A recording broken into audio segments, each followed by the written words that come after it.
जिंदगी का सबसे बड़ा धोखा यह है, हम सोचते हैं कि कमाया हुआ सुख हमारा अधिकार है और मिला हुआ दुख भगवान की सजा। पर सच्चाई उल्टी है। दुख वहीं भेजा जाता है जहां उठने की क्षमता हो, और भगवान वहीं ठहरते हैं जहां आत्मा हार मानने लगे। आज जो ये कहानी सुन रहा है, शायद तुम्हारे अंदर भी एक टूटा हुआ हिस्सा होगा। तो ध्यान से सुनो।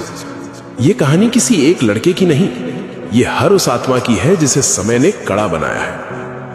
एक लड़का, मेहनती, सरल, श्रद्धावान, पर किस्मत ने उसे सिर्फ इंतजार दिया और लोग ठहाके।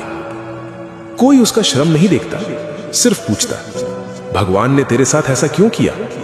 और एक रात उसने आसमान से फुसफुसाया, महादेव, क्या मेरी भक्ति अधूरी थी?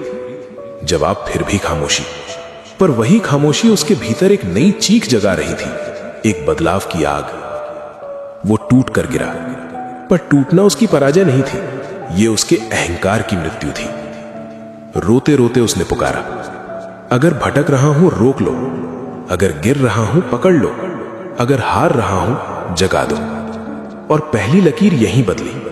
जब जिंदगी का प्रश्न क्यों मैं रूपांतरित हुआ, अब मुझे क्या सीखना है।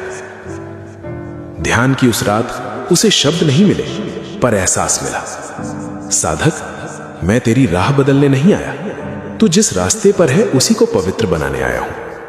यह संकेत था, भक्ति भागने का द्वार नहीं, टिके रहने का व्रत है। वो लड़का उठा, पर अब उसकी दृष्टि बदल चुकी थी।